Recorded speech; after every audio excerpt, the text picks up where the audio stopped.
It's continually comical that the UCLA Bruins basketball team is simply underrated and at other times overrated. What did Mick Cronin's comments mean the other night? Let's talk about it and talk about UCLA versus Cal on Locked On UCLA.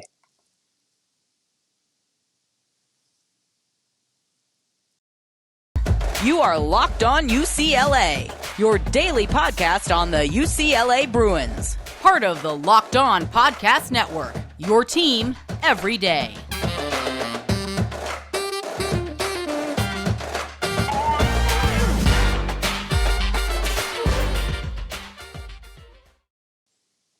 Hey everybody, it's your favorite host. It's Zach Anderson-Yoxsimer. Welcome to the Locked On UCLA podcast. Thanks for tuning in wherever you get your podcast. It's free and it's available wherever you get them. It's on YouTube, so like, comment, and subscribe. And thanks for making it your first listen each and every day. If you're watching on YouTube and you're wondering what's on my face, I just went on a hike. It's sunscreen. If you're listening, doesn't matter. All right, let's rock and roll. Mick Cronin stirred the pot a little bit over the weekend after the UCLA Bruins dominant victory over the Cal Golden Bears because the selection committee said, all right, what is your top 16 teams in the field of 68 for the NCAA tournament? And interestingly enough, despite analytics, despite rankings, despite everything showing UCLA is probably and should be a top 4 team worthy of a number 1 seed, the Bruins found themselves as the number 8 overall seed, which means you're a 2 seed, and not only were they a 2 seed, they have Arizona ranked ahead of them, they had Texas ranked ahead of them. The Bruins were the last 2 seed, and on the verge of a 3 seed, far away from the West, as opposed to playing in Sacramento and playing potentially in a West Regional Final in the Sweet 16 and the Elite 8 in Las Vegas before the Final Four is in Houston this year. Interestingly enough, Mick Cronin did not take kindly with the post-game media availability. He was asked, hey, what do you think about the ranking? Well, he went on to say, I'm trying not to laugh. There's fallout from us moving from the Pac-12 to the Big Ten, and hence, Martin Germain was supposed to be on the selection committee. Pac-12 put Arizona's AD in there. And in his one-word answer that got extended out, he said it was comical on the ranking that UCLA is not in the top 4 or higher up on the 2 seed list. So let's talk about this. Why are the Bruins underrated? And then we'll talk about on the Pac-12 Big Ten fallout later. UCLA comes in overall in a year where there's no great college basketball teams. 23-4, 14-2 in conference, 15-0 at home. And all their wins are away from home, 2 away from home in conference, and 2 neutral site losses, which seem to be weighing down the Bruins immensely.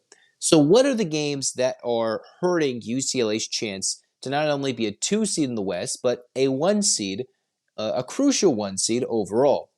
Well, the Bruins had those weird losses in November, and while Baylor has certainly gone from in the ranking, out of the rankings, and crawling back up before their loss to Kansas, Bruins went back and forth against the Bears. That wasn't a horrible loss, 5-point game against Baylor.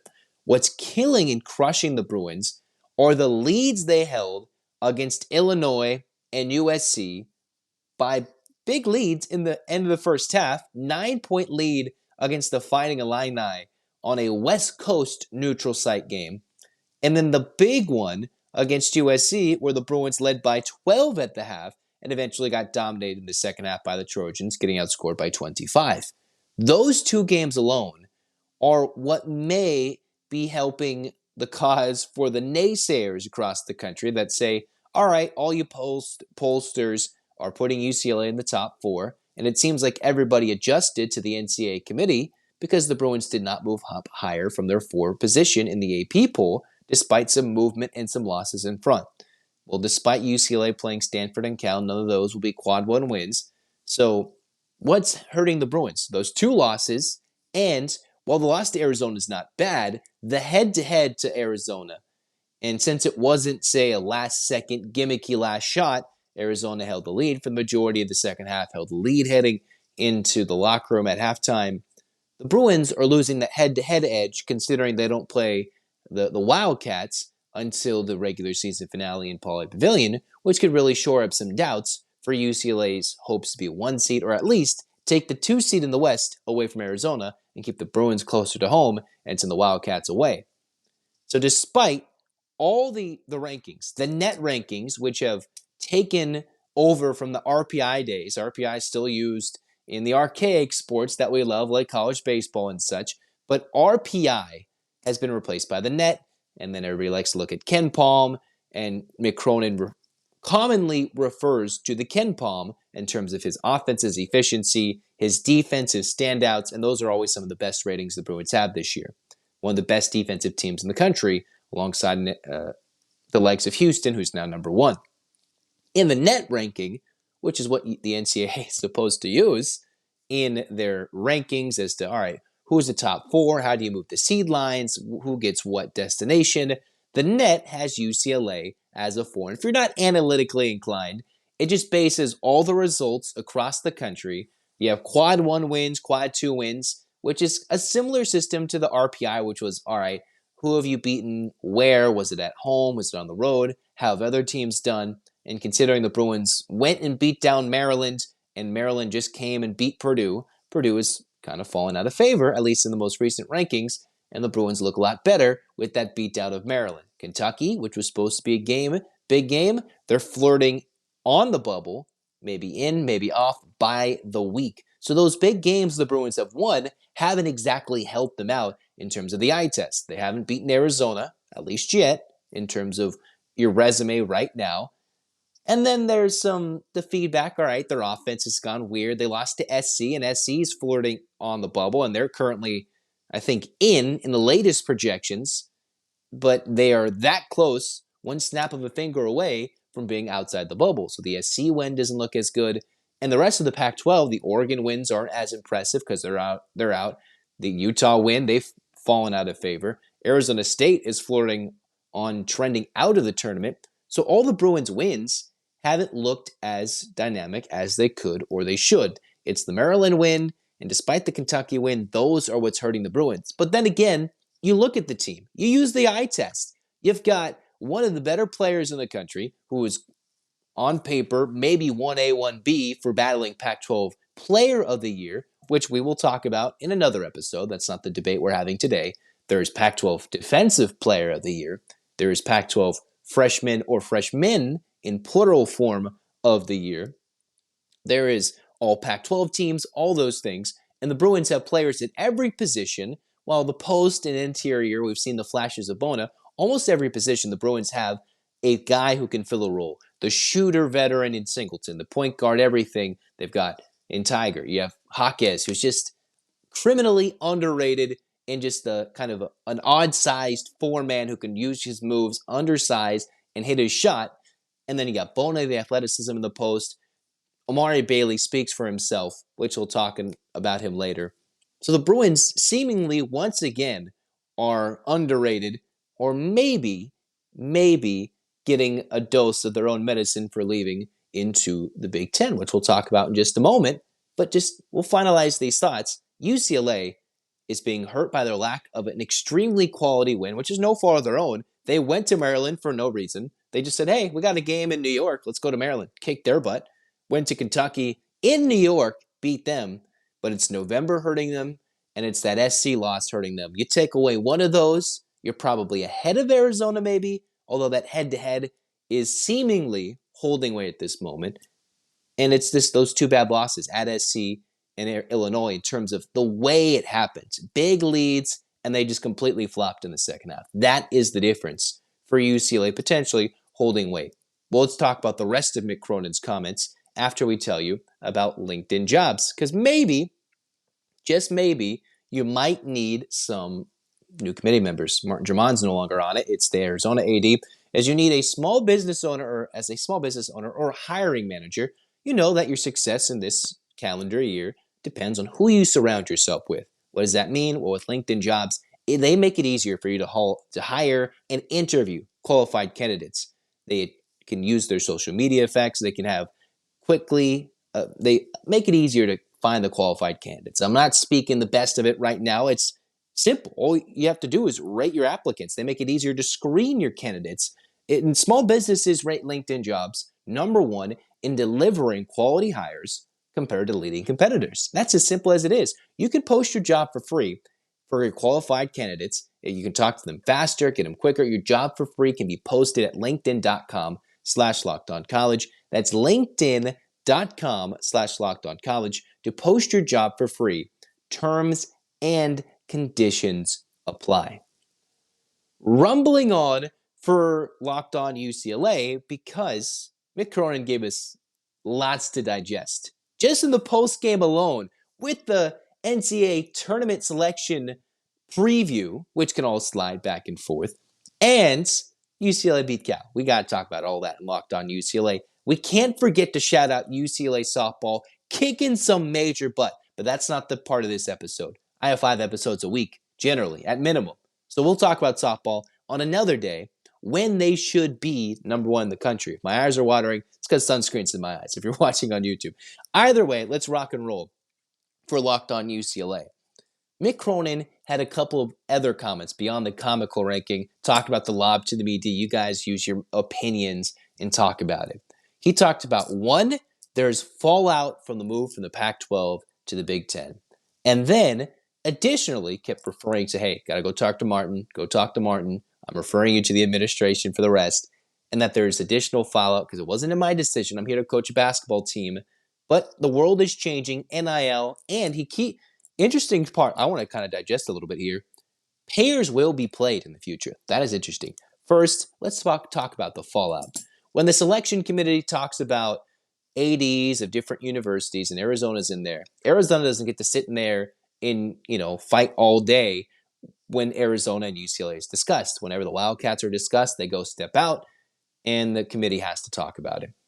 It seems like, despite what the media might think, or what Bill Walton's self-described verb, or I guess, adjective of one Joe Lunardi, a troll, yada, yada, yada, on the broadcast that was not ESPN. It was, I think, on the Pac-12 networks. When describing Joe Lunardi and the lack of West Coast, it seems like, hey, remember, the Big Ten continues to get all this love. The Big 12 is going to get all this love. And continually, the West Coast is on the bubble, especially this year when they think they're out. UCLA could be overrated. I'm not entirely sure I fully buy Mick Cronin's thought process that it is necessarily an anti-UCLA move from the Pac-12 to the Big Ten. I could be wrong. I'm not in those meeting rooms when it comes to the selection committee. Is this where they're going to stiff UCLA in a pre-tournament selection show? Who knows? I'm not entirely sure I buy that, but there is reasons for credibility in terms of him saying there is fallout. Is this where it's going to happen? No. We're seeing the Pac-12 as a conference. They haven't gotten a media rights deal. That's a whole nother show that Spencer McLaughlin's been talking about on Locked On Pac-12 for days now. Everybody can talk about it. Every person who follows the West Coast in high major basketball, football, even baseball, all the sports, talking about the lack of a media deal for the Pac-12. That's not exactly what Mick Cronin's alluding to here, but there's a lot of fallout. Millions of dollars because of way back when Larry Scott and the Pac-12 got mismanaged and George Kliavkov could not, at this moment, resurrect and try and use big promises to bring the Pac-12 to new prominence and not die in the past of archaic ways of conferences, at least in his mind. I'm not sure the UCLA Bruins are suffering at this moment in terms of a path in the tournament. Well, Selection Sunday, I could be surprised. I'm not sure if you at home listening or viewing/watching this podcast could think the same way as me. I just don't think that's the way it operates. I'm truly thinking that UCLA is being stiff because they lost to Arizona head-to-head has to mean a lot. And even if it's, head-to-head through appropriation or whatever, you have head-to-head a loss. And, it makes sense. UCLA and Arizona, similar record, you lost. It is what it is. But what is interesting about what Mick Cronin said is players will be paid and how the NCAA will look different in the future, which got me thinking, hey, on that front, will players be paid in the future? I know we've been heading for name, image, likeness. A player cannot be paid to go score 20 points a game for UCLA. Jaime Jaquez cannot be paid to go get to play. They may set it up to make it as easy as that for other schools, and they may be cheating in other ways. Even Chip Kelly alluded to this in the preseason of the 2022 football season. But you can only be paid to promote something or a product or appearances or for your autographs. Like we saw players in the past, an autograph, you sign, you get paid for it. Well, that can't be the case anymore. You won't get suspended. You get money for that now if you got a good NIL collective. For the Bruins, they're not screwed. I don't think they're screwed based on what Mick Cronin said here. I disagree with him, but he gave us a good rant to remember. But there will be fallout, and maybe this is the first of some things. Maybe some Pac-12 schools won't schedule UCLA in the future, despite what would be a close relationship for non-conference. Maybe they stiff UCLA and say, no, you got to go across the country to go to Maryland. I guess you already play Maryland in the Big Ten, but you go play someone else for your non-conference. We're not going to schedule you out of spite. I'm not entirely sure about that, but I thought that was funny. One last little part to dissect for Mick Cronin. Laughable, yada, yada, yada.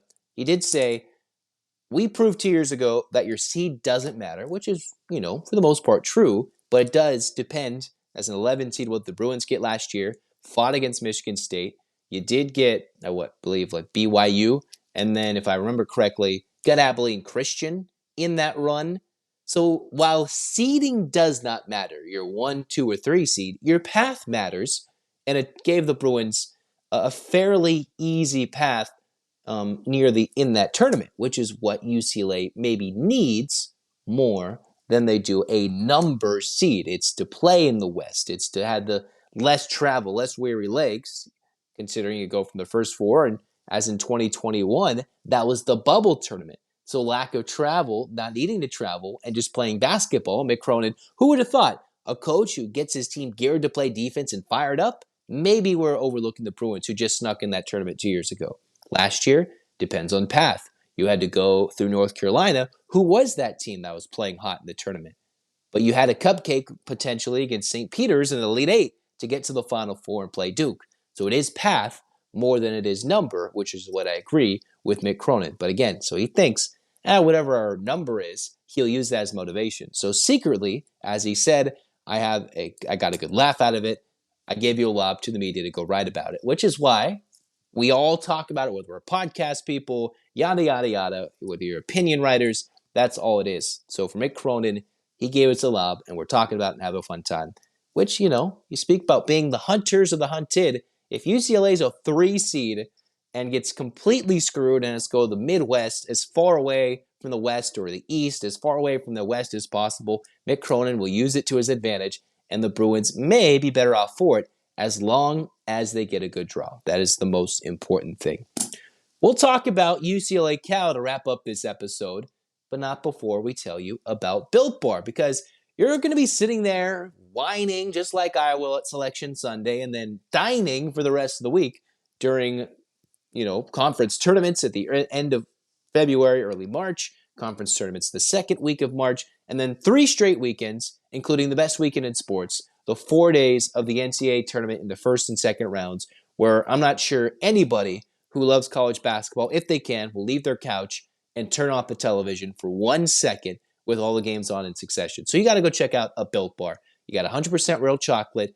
You got to enjoy it because it's got 17 grams of protein, only 130 calories. Because for me, who's not going to move my behind a single inch during the tournament unless I'm working and calling a different game, you're going to want to have a snack. You're going to have so much anticipation, you need a snack. 17 grams of protein, real chocolate, churro flavor, peanut butter brownie. Doesn't get better than that.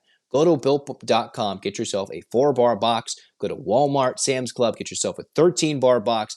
Get them in person. Check out the flavors. Go try it out, Built Bar. You're not going to want to miss out on Built Bar. Cruising on, last segment of Locked On UCLA. We haven't talked about UCLA kicking Cal's butt. Supposed big brother up in Berkeley is having one of the worst seasons, if not the worst season in program history right now. So in their only matchup of the year, potentially, I think not even ever going to Hospital Pavilion again as a conference member, because I don't think they'll play at Cal next year. Could be wrong. UCLA, Cal, the Bruins wiped the floor with arguably one of the worst teams in the country at college basketball on the men's side. And the Bruins came out and took care of business. Mick Cronin said before he got asked about the tournament selection committee, we just had to stay focused and have the right attitude and come out and take care of business, which meant after Stanford, we are angry. We're not going to come out and take them lightly, which is what USC did. They came off a loss. They kicked Cal's butt. The Bruins came out in front of a packed-out Pauley Pavilion and said, no, we're not going to disappoint these fans. We will certainly come through and kick some butt for sure. So UCLA got to get excited because they came out and flat out played. Cal was 11 of 50. 11 of 50 from the floor. 22%. They made 11 shots that entire game. In a 40-minute game, 40 minutes of, college basketball, of game time, they made 11 shots. Most of their points came from the free throw line. They made 18 free throws. Think about that. 18 free throws. And you take away all those points and you barely muster up, 25 points from actually made shots? My goodness.